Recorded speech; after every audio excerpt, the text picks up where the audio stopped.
भारत की ऐसे 10 रहस्यमयी किताबों के बारे में आज हम बात करेंगे जिनके बारे में आपने शायद ही सुना होगा तो उसे निश्चित ही पढ़ा नहीं होगा। यदि आपने उसे पढ़ लिया तो सच मानिए फिर आपकी ज़िंदगी भी बदल ही गई होगी, क्योंकि उन रहस्यमयी किताबों को पढ़कर आदमी का दिमाग बदल जाता है। अब यह तय नहीं किया जा सकता कि दिमाग कैसा हो जाता है। आइए जानते हैं ऐसे ही 10 किताबों के बारे में। नंबर 1, लाल किताब। भृगु संहिता से कहीं अधिक रहस्यमयी ज्ञान है लाल किताब का। आप माने या ना माने, लेकिन इसे पढ़कर यदि आप इसे समझ गए तो निश्चित ही आपका दिमाग पहले जैसा नहीं रहेगा। माना जाता है कि लाल किताब के ज्ञान को सबसे पहले अरुण देव ने खोजा था, जिसे अरुण संहिता कहा जाता है। फिर इस ज्ञान को रावण ने खोजा और इसके बारे में रावण ने लिखा था। फिर यह ज्ञान खो गया, लेकिन यह ज्ञान लोक परंपराओं में जीवित रहा। कहते हैं कि आकाश से आकाशवाणी होती थी कि ऐसा करो तो जीवन में खुशहाली होगी, बुरा करोगे तो तुम्हारे लिए सज़ा तैयार करके रख दी गई है। हमने तुम्हारा सब कुछ अगला पिछला हिसाब करके रखा है। उक्त तरह की आकाशवाणी को लोग मुखाग्र याद करके पीढ़ी दर पीढ़ी सुनाते थे। इस रहस्यमयी विद्या को कुछ लोगों ने लिपिबद्ध कर लिया।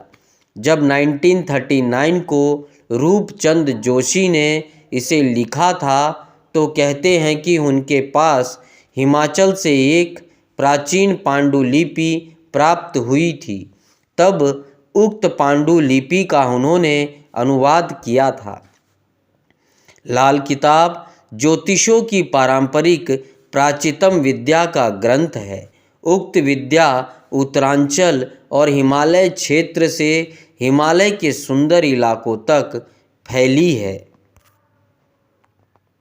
नंबर 2, अष्ट अध्याय और योग सूत्र।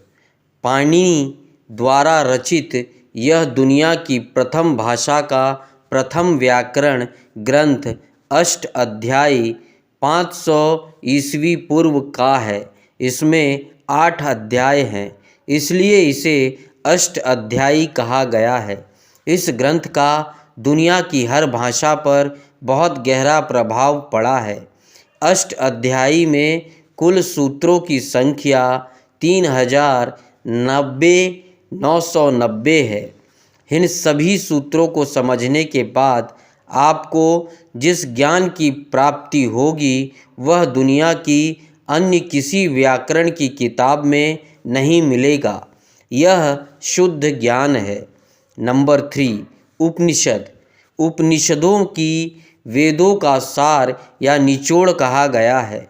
उपनिषदों में कई रोचक और शिक्षाप्रद कहानियों के अलावा कई ऐसी रहस्यमयी बातें भी हैं जिन्हें जानकर समझकर आप हैरान रह जाएंगे। इनको पढ़ने और समझने के बाद अपना संसार को देखने का नज़रिया आपका ज़रूर ही बदल जाएगा। नंबर 4, बेताल या वेताल पचीसी। संस्कृत में लिखी गई 25 कथाओं का एक संग्रह है वेताल पचीसी। इसे विक्रम बेताल के नाम से जाना जाता है। विक्रम बेताल की कहानियाँ हम सब ने बचपन में सुनी है। इसके रचयिता भवभूति उर्फ बेताल भट्ट बताए जाते हैं, जो न्याय के लिए प्रसिद्ध राजा विक्रम के 9 रत्नों में से एक थे। इस किताब में लेखक ने बेताल के माध्यम से राजा विक्रम की न्यायप्रियता को प्रदर्शित किया है। इसे भारत की पहली घोस्ट स्टोरी मानी जाती है। नंबर 5, विमान शास्त्र। यह एक रहस्यमयी किताब है जिसके रचनाकार ऋषि भारद्वाज हैं। उन्होंने अपनी किताब में विमान बनाने के जिस तकनीक का उल्लेख किया है उसका प्रचलन आधुनिक युग में होने लगा है। वैदिक ऋषियों में भारद्वाज ऋषि का उच्च स्थान है। भारद्वाज के पिता बृहस्पति और माता ममता थी। भारद्वाज ऋषि राम के पूर्व हुए थे, लेकिन एक उल्लेख अनुसार उनकी लंबी आयु का पता चलता है। वनवास के समय श्री राम इनके आश्रम में गए थे, जो ऐतिहासिक दृष्टि से त्रेता द्वापर का संधि काल था। माना जाता है कि भारद्वाज में से एक भारद्वाज विदथ ने दुष्यंत पुत्र भरत का उत्तराधिकारी बनाकर राजकाज करते हुए मंत्र रचना जारी रखी थी। नंबर 6, कामशास्त्र। कामशास्त्र और कामसूत्र दोनों ही ग्रंथ रहस्य और विवादों से भरे हैं। हिंदू धर्म के 4 सिद्धांत धर्म, अर्थ, काम और मोक्ष में से काम के कई अर्थ हैं। काम का अर्थ कार्य, इच्छा और आनंद से है। प्रत्येक हिंदू को सर्वप्रथम धर्म का ज्ञान प्राप्त करना चाहिए। ब्रह्मचर्य आश्रम इसी से संबंधित है। धर्म और संसार का ज्ञान प्राप्त करने के बाद ही व्यक्ति को गृहस्थ आश्रम में प्रवेश कर अर्थ का चिंतन करना चाहिए। सभी तरह के सांसारिक सुख प्राप्त करने के बाद व्यक्ति का अंतिम लक्ष्य मोक्ष या मुक्ति होना चाहिए। नंबर 7, विज्ञान भैरव तंत्र। तंत्र शास्त्र पर भारत में हजारों प्राचीन मिल जाएंगी, लेकिन सबसे ज़्यादा चर्चा विज्ञान भैरव तंत्र की होती है। विज्ञान भैरव तंत्र किसने लिखा यह ज्ञात नहीं है, लेकिन इसमें शिव और पार्वती के बीच हुआ संवाद है, उसी तरह का जिस तरह अष्टावक्र और जनक के बीच हुआ था और जिस तरह से श्री कृष्ण और अर्जुन के बीच में विवाद हुआ था। विज्ञान भैरव तंत्र देवी पार्वती के प्रश्नों से शुरू होता है और उन प्रश्नों का उत्तर भगवान शंकर देते हैं। उन रहस्यमयी और गुप्त विद्याओं से संबंधित उत्तरों को पढ़कर हर कोई अबाक सा रह जाता है। यह किताब सचमुच रहस्यमयी ज्ञान से भरी हुई है। ओशो रजनीश ने इस पवित्र किताब में अपने अद्भुत प्रवचन दिए हैं। नंबर 8, सामुद्रिक शास्त्र। सामुद्रिक शास्त्र मुखमंडल तथा संपूर्ण शरीर के अध्ययन की विद्या है। भारत में यह वैदिक काल से ही प्रचलित है। गरुड़ पुराण में सामुद्रिक शास्त्र का वर्णन है। यह एक रहस्यमयी शास्त्र है जो व्यक्ति के संपूर्ण चरित्र और भविष्य को खोलकर रख देता है। हस्तरेखा विज्ञान तो सामुद्रिक विद्या की वह शाखा मात्र है। नंबर 9, रस रत्नाकर और रसेंद्र मंगल। प्राचीन भारत में नागार्जुन नाम के महान रसायन शास्त्री हुए हैं। इनकी जन्म तिथि एवं जन्म स्थान के विषय में अलग अलग मत हैं। रसायन शास्त्र में उनकी 2 पुस्तकें रस रत्नाकर और रसेंद्र मंगल बहुत प्रसिद्ध है। चिकित्सा विज्ञान के क्षेत्र में इनकी प्रसिद्ध पुस्तक कक्षपुट तंत्र, आरोग्य मंजरी, योग सार और योग अष्टक है। नंबर 10, अथर्ववेद। अथर्वा ऋषि प्रणीत अथर्ववेद सचमुच रहस्यमयी है। इसके सूत्रों को समझना बहुत ही मुश्किल है। इस वेद में तरह तरह की विद्याओं का वर्णन मिलता है। इन विद्याओं में कुछ के नाम हैं प्राण विद्या, मधु विद्या, सम्मोहन विद्या, विकर्षण विद्या एवं संवर्ग विद्या आदि।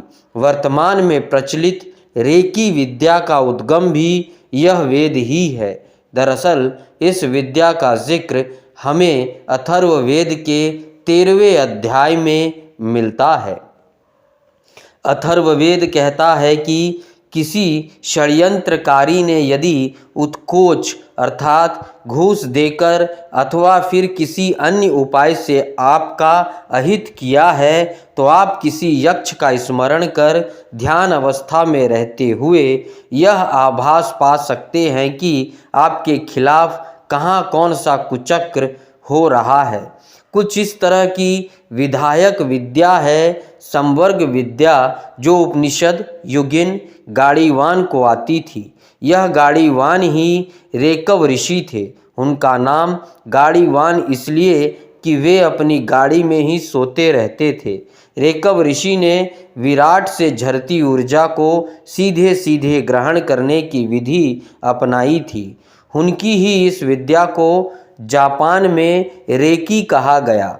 भारतीय लोग इसके पीछे का इतिहास नहीं जानते, इसलिए वे रेकी को जापानी विद्या मानते हैं।